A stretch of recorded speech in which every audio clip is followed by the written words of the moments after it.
Bonjour et bienvenue dans la revue de presse hebdo et audio du secteur retail e-commerce en France, proposée par les Digital Doers en partenariat avec le One-to-One Retail e-commerce de Monaco.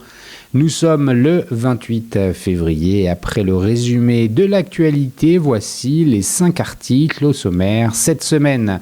DSA, DMA, les États-Unis font pression sur l'UE pour le compte des GAFAM, à lire sur Usine Digitale. Une première dans les commerces de proximité, le paiement par carte dépasse les espèces, à lire sur BFM. Zoom sur les actions des grands magasins à travers le monde pour mieux fidéliser leurs clients, à découvrir sur Fashion Network.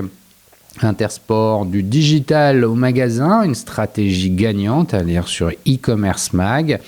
Et enfin, Alibaba annonce des résultats trimestriels solides, à lire toujours sur e-commerce mag. Je vous le rappelle, sur le site lesdigitaldoers.com, vous avez accès à une revue de presse éditée sur LinkedIn et qui rassemble les articles publiés dans la semaine sur les sites de news de notre écosystème. Vous pouvez vous y abonner pour recevoir chaque vendredi un digest de l'actualité dans votre boîte email. De cette revue de presse, je vous lis sans interprétation une sélection de quelques articles qui m'ont semblé pertinent à partager. Cette semaine, je vous invite à découvrir par ailleurs l'épisode 210 avec Pascal Métivier, entrepreneur dans l'âme. Pascal vient de lever 2,4 millions d'euros, aidé par son passage dans l'émission de M6 Qui veut être mon associé. Un échange passionnant, une belle leçon de vie, vous verrez, et d'entrepreneuriat. D'ici là, je vous souhaite une bonne écoute, évidemment toujours sans coupure. Synthèse de l'actu, de la montée en puissance de l'omnicanalité à l'essor des technologies d'intelligence artificielle dans la logistique, le commerce et la distribution poursuivent leur transformation en parallèle. Les tensions économiques et géopolitiques ne sont pas sans conséquences sur le secteur. Retour sur les faits marquants de la semaine. L'expérience client au cœur de la transformation digitale, les grands magasins réinventent leurs relations clients en misant sur la data et la personnalisation. L'International Association of Department Stores met en avant les initiatives allant de la segmentation avancée des consommateurs à l'intégration des nouveaux canaux de communication comme WhatsApp qui offrent de meilleurs taux de conversion que les emails traditionnels. Dans cette dynamique, Selfridge va encore plus loin en récompensant le temps passé en magasin et Boyner en Turquie constate que les clients omnicanaux dépensent plus que les autres. Dans le même temps, Intersport confirme que le digital est devenu un levier essentiel de son développement grâce à une stratégie omnicanale poussée. L'enseigne a renforcé l'attractivité de ses magasins via son site web qui agit désormais comme un générateur de trafic physique.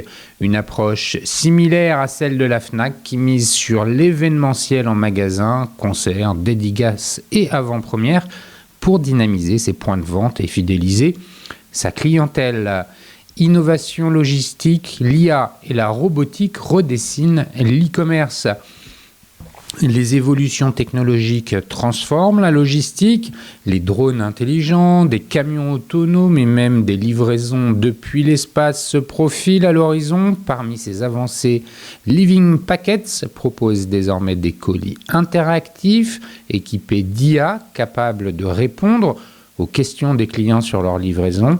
En parallèle, des tests de camions autonomes se multiplient en Europe et en Amérique du Nord, tandis que des startups comme Inversion Space expérimentent des capsules de fret expédiées depuis l'orbite terrestre pour des livraisons ultra rapides. Consolidation et redéfinition des géants du e-commerce. L'univers du e-commerce est marqué par des consolidations stratégiques. Just Eat Takeaway en difficulté après la revente de Grubhub à perte a été racheté par Prosus pour 4,1 milliards d'euros, renforçant ainsi la position du conglomérat néerlandais dans la livraison de repas. Par ailleurs, Alibaba affiche des résultats trimestriels solides, portés par une reprise de la consommation en Chine et un fort rebond des valeurs technologiques. De son côté, Blanche-Porte modernise ses outils en intégrant de nouveaux moyens de paiement comme Apple Pay et PayPal dans l'optique de rajeunir sa clientèle. Ce virage s'inscrit dans une tendance plus large où pour la première fois, les paiements par carte ont dépassé les paiements en espèces dans les commerces de proximité en France, selon la Banque de France. La seconde main et l'impact des nouvelles habitudes de consommation. Le marché de la seconde main continue de croître et atteint désormais 6 milliards d'euros en France. La marque Sœur rejoint ce mouvement en lançant une plateforme dédiée, un choix stratégique déjà adopté par des enseignes comme Bâche, H&M ou Isabelle Marant. Ce boom témoigne d'un changement structurel dans les habitudes de consommation avec une recherche accrue de durabilité et d'économie circulaire. Tension et régulation quand la politique s'invite dans le commerce. Les relations entre les États-Unis et l'Union européenne se tendent autour du Digital Markets Act, DMA. Washington considère que cette législation qui vise à limiter la domination des GAFAM pénalise injustement les entreprises américaines. Un bras de fer qui illustre la volonté de Bruxelles de réguler les plateformes numériques malgré les pressions diplomatiques. Sur un autre front, les négociations commerciales entre les industriels et la grande distribution sont particulièrement tendues cette année. À 48 heures de la date butoir, seuls 10% des négociations avaient abouti, mettant en lumière les tensions sur les prix des produits agricoles. Le gouvernement suit la situation de près, tandis que l'ILEC, l'Institut des liaisons et études des industries de consommation, alerte sur des demandes de baisse de prix jugées irréalistes de la part des distributeurs. Nouveau modèle pour soutenir l'agriculture locale face à ces tensions. Certaines initiatives émergent pour soutenir le secteur agricole. Karine Le Marchand, en partenariat avec plusieurs grandes enseignes, lance le label L'amour est tout prêt pour promouvoir les produits issus d'agriculteurs en difficulté. En parallèle, La Poste et Chambre d'Agriculture France s'associent pour faciliter l'essor du e-commerce agricole via la plateforme pourdebon.com, renforçant ainsi les circuits courts et l'accès au digital pour les producteurs.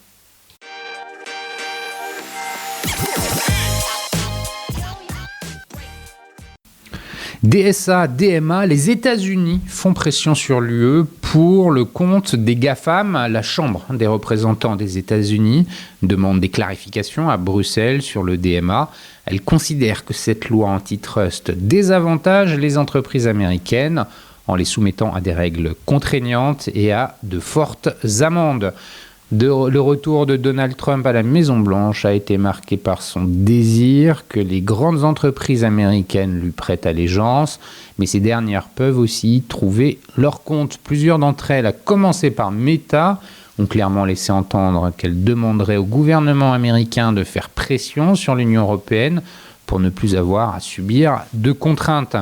En conséquence directe, Jim Jordan, président du comité judiciaire de la Chambre des représentants des États-Unis, a adressé le 23 février une lettre à la commissaire européenne de la concurrence, Teresa Ribera, lui demandant de préciser comment les règles visant à contrôler les big tech sont appliquées.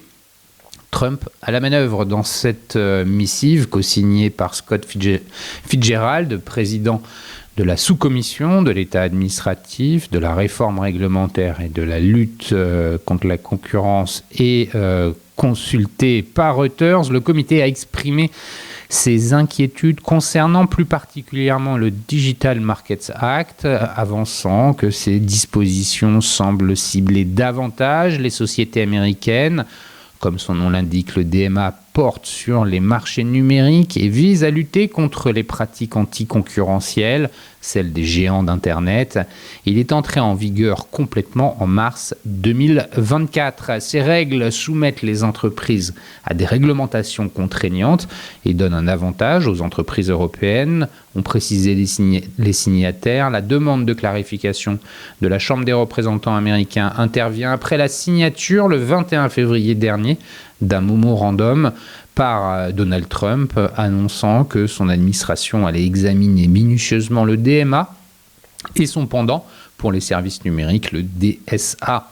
Les entreprises américaines devraient avoir tous les droits. Selon un responsable de la Maison-Blanche, le mémorandum charge aussi le bureau du représentant américain du commerce de rouvrir les enquêtes sur les taxes sur les services numériques lancées lors du premier mandat de Donald Trump et de les étendre à tout autre pays qui les appliquerait pour discriminer les entreprises américaines. L'administration Trump s'insurge notamment contre les sanctions, jusqu'à 10% du chiffre d'affaires infligées aux big tech pour des pratiques considérées comme anticoncurrentielles.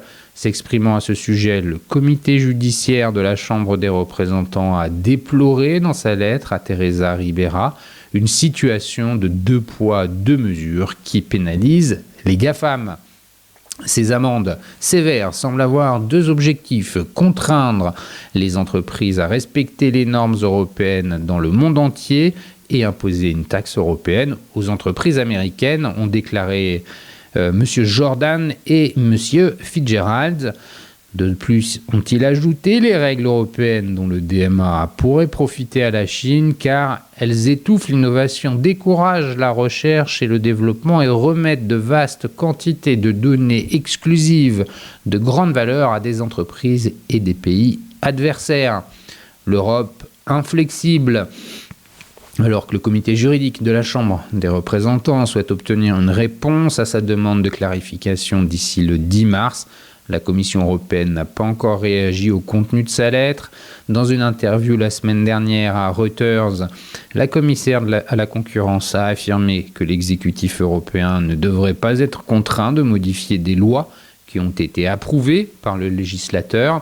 Rappelons que les États-Unis ne se sont jamais privés de pénaliser les entreprises européennes, jouant volontiers aux gendarmes financiers du monde grâce à l'application extraterritoriale du droit américain qui permet à son Department of Justice de faire ce que bon lui semble. Alstom en a fait les frais il y a maintenant plus d'une décennie, tout comme Airbus qui a échappé de justesse au même sort.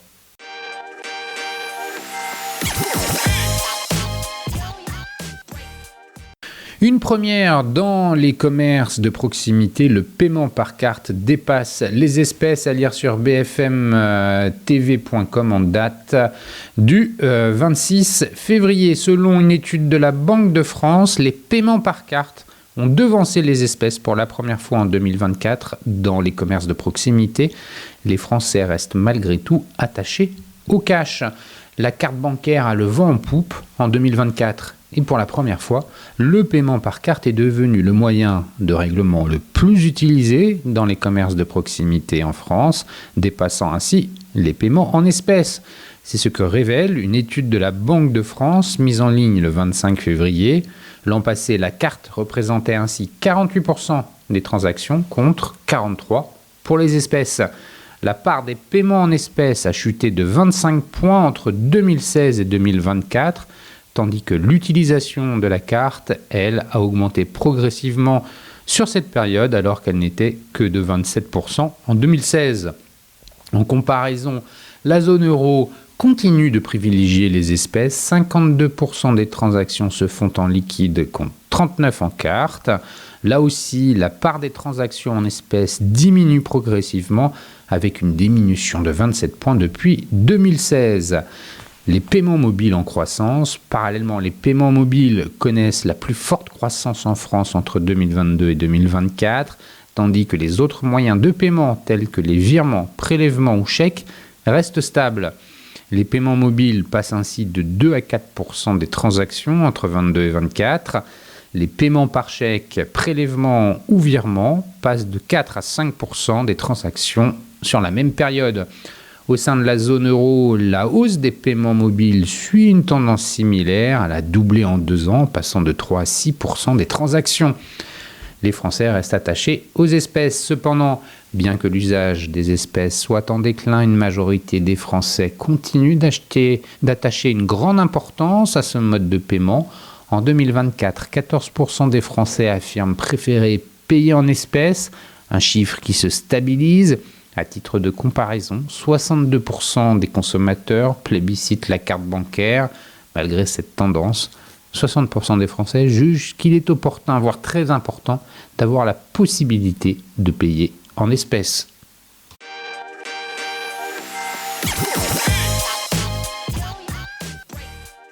Zoom sur les actions des grands magasins à travers le monde pour mieux fidéliser leurs clients, à lire sur fashionnetwork.com en date du 25 février. Comme chez les marques et enseignes de mode, les programmes de fidélité des grands magasins ont dû évoluer ces dernières années après la pandémie face aux nouvelles attentes des visiteurs et à leur attrait pour le shopping en ligne.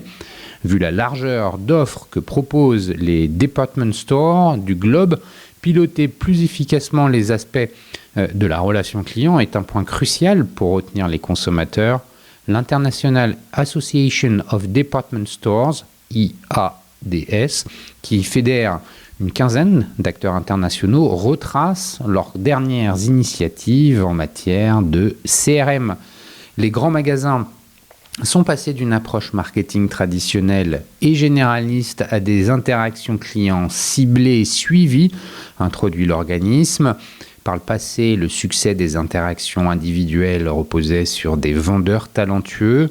Or, une transition s'est amorcée dans ces entreprises pour mieux prédire le comportement des clients afin de leur offrir des expériences hyper personnalisées, nécessitant la mise en place d'infrastructures techniques capables de traiter les données le plus finement possible. La gestion de la data est au cœur des préoccupations. Le réseau El Palacio des IRO au Mexique a par exemple opéré une unification de plusieurs bases de données disparates pour former une seule plateforme englobant les transactions en caisse jusqu'aux données de son agence de voyage ou des reçus de restaurants. Chez Magasins du Nord, au Danemark, une modélisation de groupes de consommateurs a été effectuée avec plusieurs sous-profils, l'amenant à créer un programme de fidélité utilisant un profilage sophistiqué des clients, combinant données clients et informations publiques. Autre exemple, celui de l'enseigne Tessum à Kiev, qui utilise une base de données permettant de suivre en temps réel les clients qui changent de comportement ou de centre d'intérêt produit, pour déclencher par exemple des mesures de rétention et des messages personnalisés. Les stratégies de communication sont de plus en plus diversifiées. Les programmes de fidélité évoluent aussi pour mieux toucher ou satisfaire les consommateurs. Par ce biais, le réseau Bloomingdale's aux États-Unis cherche davantage à récolter des retours des clients sur leur expérience. Breuninger en Allemagne a concentré ses efforts sur ses clients très premium, tandis que l'enseigne suisse Manor s'est alliée à Mastercard pour faciliter le paiement à crédit de ses adeptes, les détenteurs de cette carte ayant des dépenses significativement plus élevées que le reste des clients. Enfin, le groupe Chaloub au Moyen-Orient utilise WhatsApp comme nouveau canal de communication, obtenant des taux de conversion plus élevés que les campagnes traditionnelles par email et SMS. Les enseignes rapprochent aussi davantage leur présence en ligne et en magasin physique pour suivre le client où qu'il se trouve et l'inciter à acheter sur les deux canaux. Boyner a constaté que ses clients omnicanaux achètent plus souvent et génèrent plus de revenus que les clients monocanaux, précise l'IADS. Ce grand magasin a lancé un service de livraison en 90 minutes à partir du lieu de vente. En Angleterre, Selfridge vient de décider de récompenser ses clients pour leur temps passé en magasin, et ce, même s'ils n'achètent pas. Pour conclure, la fédération souligne que les détaillants doivent rester agiles et innovants dans leur approche de l'engagement client pour garder une longueur d'avance sur un marché concurrentiel en améliorant continuellement l'expérience en ligne et en magasin.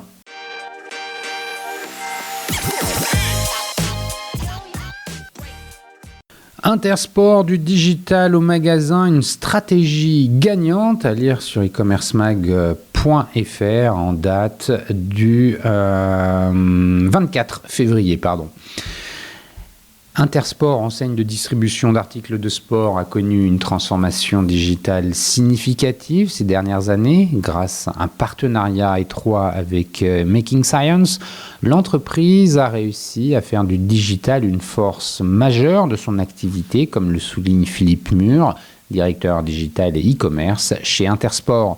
Le processus d'évangélisation du digital au sein d'Intersport a commencé il y a environ 7 ans. À l'époque, ce digital était encore balbutiant dans l'entreprise. Aujourd'hui, la situation s'est complètement inversée avec une approche omnicanale bien établie. Un chiffre particulièrement révélateur témoigne de cette transformation.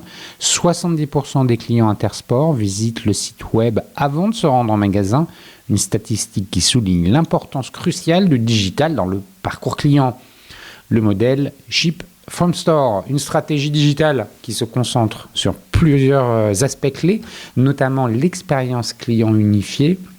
L'objectif, offrir des expériences quasi identiques entre le magasin physique et le site web, tout en sachant que le rôle principal du digital est de créer du trafic en magasin, le fameux Drive to Store.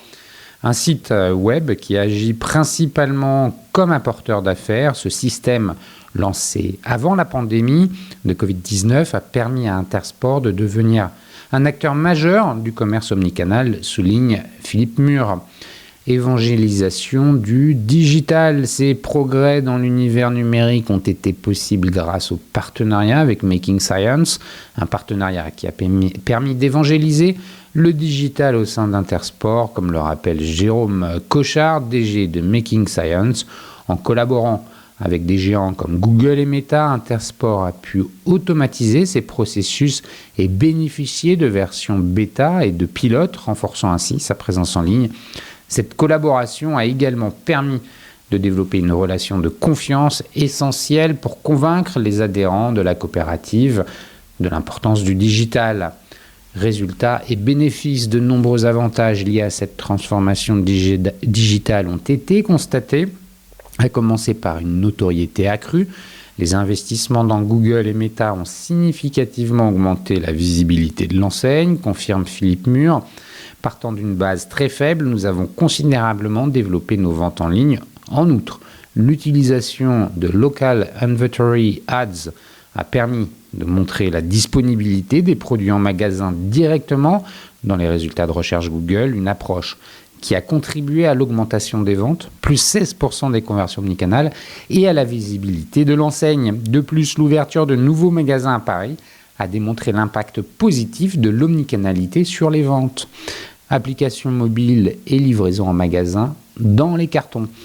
Loin de se satisfaire des progrès digitaux déjà obtenus, l'enseigne de distribution d'articles de sport veut aller plus loin. L'entreprise travaille ainsi actuellement sur le lancement d'une application mobile pour digitaliser tous les points de contact avec les clients, toujours accompagnée par Making Science.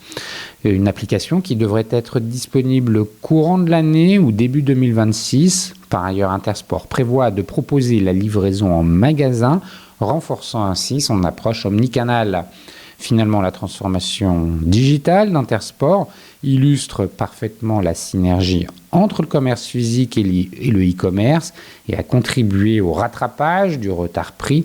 Désormais, l'enseigne se positionne comme un acteur majeur du retail sportif omnicanal, sachant que l'ouverture de nouveaux magasins physiques renforce la part de l'e-commerce, démontrant l'efficacité de cette approche omnicanale.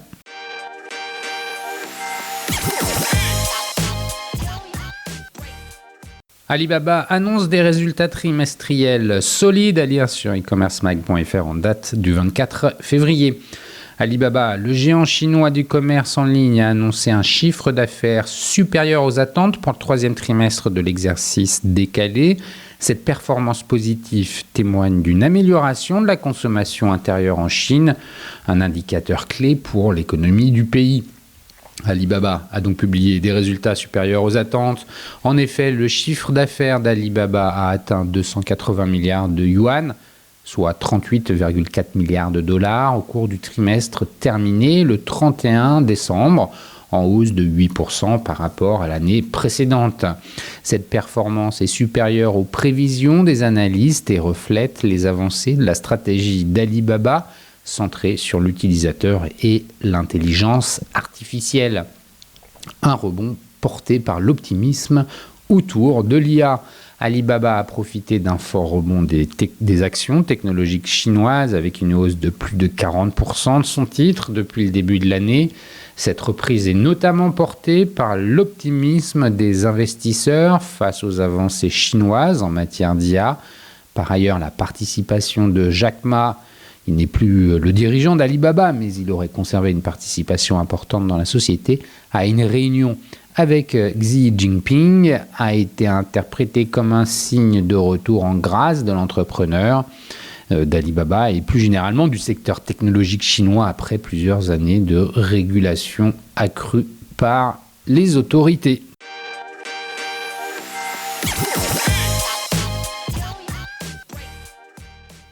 Et voilà, c'est fini pour cette semaine. Merci de m'avoir écouté. N'oublie pas de vous abonner à la revue de presse sur le site lesdigitaldoers.com. Si vous aimez l'exercice de cette revue de presse Retail e-commerce dans sa vision audio, n'hésitez pas à me le faire savoir en m'envoyant des messages sur LinkedIn et mieux encore en la faisant connaître autour de vous. Enfin, un dernier message d'auto-promo avec les Digital Doers. Je produis des chaînes de podcasts thématiques pour les prestataires de services de notre écosystème. Donc, si vous souhaitez animer la prise de parole de votre marché, c'est l'occasion d'inviter des clients et des prospects à venir converser avec vous autour de votre proposition de valeur. Vous êtes intéressé, alors contactez-moi. D'ici là, portez-vous bien et à la semaine prochaine.